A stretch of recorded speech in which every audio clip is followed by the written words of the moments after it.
Hello everyone. तो guys आज हम लोग ये देखेंगे कि होस्टिंगर के ऊपर में किस तरीके से सब डोमेन बनाते हैं। अगर आपके पास कोई मेन डोमेन है उसका सब डोमेन बनाना चाहते हैं तो कैसे बना सकते हैं। सबसे पहले मैं ये समझा देता हूँ कि सब डोमेन और मेन डोमेन में डिफरेंस क्या होता है। तो जैसे अगर आते हो ना, और मेरा वेबसाइट अगर आपने देखा होगा skillforever.com, तो ये रहा हमारा मेन डोमेन। तो मैं चाहता हूँ ना कि एक सब डोमेन बने, तो सेम ही में हम सब डोमेन बना सकते हैं। एक डोमेन को सब डोमेन में बना सकता हूँ। ठीक है, तो उसके लिए करना क्या होगा, सिंपल है। मैं बनाऊंगा ना, वो है कोर्स डाल दूँगा और .skillforever.com। हमारा जो सब डोमेन होगा कुछ इस तरीके से होगा, इसको सब डोमेन बोलते हैं। यानी कि कोई मेन डोमेन के आगे कुछ भी अगर लगा देते हो तो उसको सब डोमेन बोलते हैं। अब इस तरीके से बहुत सारा सब डोमेन आप बना सकते हो। अब कैसे बनाते हैं मैं दिखा देता हूँ। सबसे पहले आपको अपने होस्टिंगर होम अकाउंट में आ जाना है, एज पैनल जिसको बोलते हैं। उसके बाद आपको यहाँ पर मिल जाएँगे होस्टिंग सेक्शन और यहाँ मैनेज सेक्शन पर क्लिक करनी है। देन यहाँ से आपको डोमेन नेम सेलेक्ट कर लेना है, जो भी डोमेन को बनाना चाहते हो। मैं ये वाला डोमेन को बनाना चाहता हूँ, तो यहाँ पर मेरा ये रहा, डोमेन का नाम रहा। देन नीचे आना है, वेबसाइट सेक्शन पर क्लिक करना है और ऊपर देखोगे ना, तो डोमेन सेक्शन पर क्लिक करना है। देन सब डोमेन पर क्लिक करनी है और हमारे पास ऑप्शन आ चुका है। यहाँ पर हम डालेंगे, वो ऑटोमेटिक सब डोमेन क्रिएट हो जाएगा। तो कैसे हम डालेंगे, तो यहाँ पर मैं लिखूंगा कोर्स, इसको मैं कॉपी करूंगा और यहाँ पर मैं पेस्ट करूँगा। ठीक है। अब एक चीज़ का ध्यान देना, डॉट वगैरह नहीं लगाना है। और एक चीज़ का ध्यान देना कि कई बार ना हम जब भी सब डोमेन बनाते हैं तो ये मेन डोमेन पर ही फाइल चला जाता है। अगर वर्डप्रेस इंस्टॉल करेंगे और अगर ये मेन डोमेन पर ही फाइल चला जाएगा, तो इससे क्या होगा कि आपका जो मेन डोमेन है ना, वो भी अफेक्टेड हो जाएगा। ये भी आपका काम करना बंद कर देगा, यानी मेन डोमेन पर ही अफेक्टेड हो जाएगा। ठीक है, तो इस केस में आप डेटा लॉस भी कर सकते हो।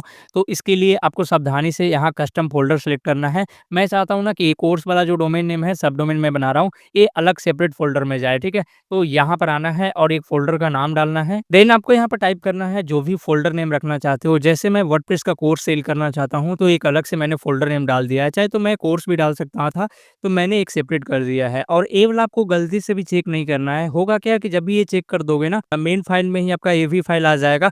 तो वर्डप्रेस इंस्टॉल करोगे तो ऑटोमेटिक ये वाला जितने भी फ़ाइल्स हैं, ये डिलीट हो जाएगा। नया फ़ाइल आपको क्रिएटेड हो जाएगा। ठीक है? तो इसी तरीके से ना आपको एक नया सा फ़ोल्डर नेम डालना है। देन ये ऑप्शनल होता है, लेकिन आप डालना है। उसके बाद क्रिएट सेक्शन पर क्लिक करनी है। देन ये क्रिएटेड सक्सेसफुल हो चुकी है। अभी तक हमारा यहाँ मेन फाइल में देखोगे तो कोई भी इशू नहीं आ रहा होगा और ये अच्छी तरीके से वर्क भी कर रहा है। अब हमें ना वर्डप्रेस इंस्टॉल कैसे करना है, उसके लिए ना यहाँ वेबसाइट पर क्लिक करना है, ऑटो इंस्टॉलर पर क्लिक करनी है और एक बार जरूर वेरीफाई कर लेना है कि आपका डोमेन नेम यही होना चाहिए। और अभी हमारे पास एक डोमेन नेम है। ठीक है, हमें ना वर्डप्रेस इंस्टॉल करने के लिए ना यहाँ सेलेक्ट पर क्लिक करना है और इस तरीके से पॉपअप खुलेगा। देन इस तरीके से पॉपअप खुलेगा। सबसे पहले वेबसाइट का नाम डालना है। मैं डाल दिया हूँ वर्डप्रेस कोर्स। उसके बाद अपना ईमेल आईडी डालना है। देन एक यूजर नेम सेलेक्ट करना है। मैंने डाला एडमिन कोर्स। उसके बाद यहाँ पर पासवर्ड एक क्रिएट करना है। एडवांस सेक्शन पर क्लिक करना है और यहाँ से इंस्टॉलेशन पाथ सेलेक्ट करना है, course.skillforever.com। ये ध्यान से देख लो, ये सब डोमेन में ही हम क्रिएट करेंगे। देन यहाँ पर डेटाबेस सेलेक्ट करने के लिए पूछा जाएगा, लेकिन ये सब रिकमेंडेड रहने देना है और डेटाबेस पासवर्ड वगैरह कुछ नहीं सेट करना है।